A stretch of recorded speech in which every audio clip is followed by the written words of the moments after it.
10 եպիսկոպոսները, ովքեր եկել էին վեհափառին հանգստի կոչելու համար, հեռացան այստեղից, նստեցին մեքենան, անվտանգության ինչ-որ հսկիչներով, ոմանք նաև ասեցին անվտանգությունից ելնելով դեմքերը դրա համար են փակում, ո՞նց եք սա նկարագրում, Մայրաթորի տարածքում սա ինչ գործողություններ են։ Գիտեք ինչ, այսինքն այս գործողությունները նոր չեն, Ետ գնացեք 2018 թվական, երբ որ շարժում էր սկսվել նոր Հայաստան, նոր Պատրիարք։ Վստահ եմ բոլորդ էլ աշխատել եք զանգվածային լրատվական միջոցներում, հիշում եք։ Այս ամեն ինչը սկսվել է 18 թվականից եւ զարմանալ պետք չէ, որովհետեւ բոլոր հեղափոխական իշխանությունները միշտ կրոնի եկեղեցու հետ խնդիր ունեն։ Գնացեք Ֆրանսիա 18-րդ դար, Ռոբեսպերը եւ ֆրանսիական հեղափոխությունը առաջի հերթին եկեղեցու գույքը բռնագրավեց եւ հանրային աճուրներով վաճառեց։ Գնացեք Կուբա, Կուբայի հեղափոխությունը, բոլշևիկների հեղափոխությունը, բոլոր հեղափոխական իշխանությունները կրոնի հետ խնդիր ունեն։ Մեկը փորձում է կրոնը ոչնչացնել, մյուսը փորձում է իր հսկողության տակ դնել։ Հիմա այս դեպքում կներեք էլի պարոն Գասպարյան, այս դեպքում ձեր կարծիքով իշխանությունը ինչին է ձգտում, իրեն ենթարկեցնել, թե այլ որևէ կառույց ստեղծել իր համար։ Որը կստացվի կամ ենթարկեցնել, կամ ենթարկվի եկեղեցին քաղաքական իշխանությանը, կամ եթե չի ենթարկվի, հնարավոր է նաև նոր կառույցի տարբերակը, որը կստացվի։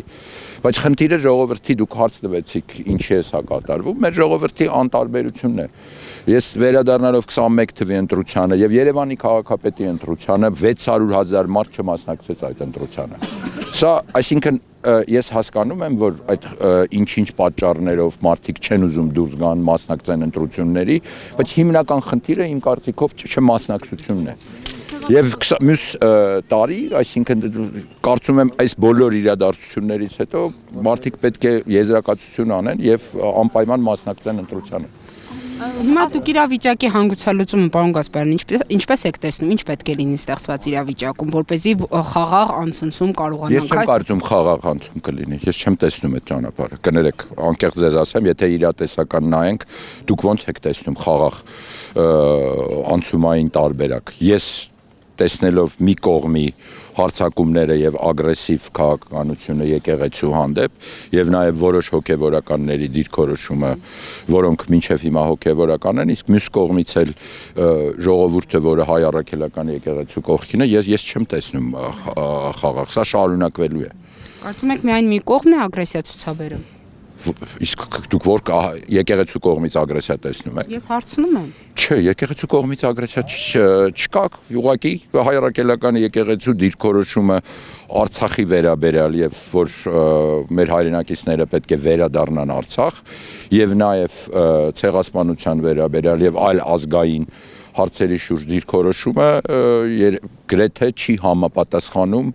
իշխանությունների դիրքորոշման հետ։ Պարոն Գասպարյան, երբ որ դուք այն ժամանակ զբաղեցնում եք վարչապետ Նիկոլ Փաշինյանի գլխավոր խորհրդականի պաշտոնը, այս թեմաների շուրջ արդյոք զրույց ունեցել եք վարչապետի հետ, խորհուրդ տվել եք, ինչու՞։ Չեմ ուզում խոսել դրա մասին։ Դա ես չեմ եղել, դա իմ եղբայրն է եղել։ Դուք չեք եղել վարչապետի գլխավոր խորհրդականը, գործադիրում։ Եղել եմ, չկատակ եմ անում,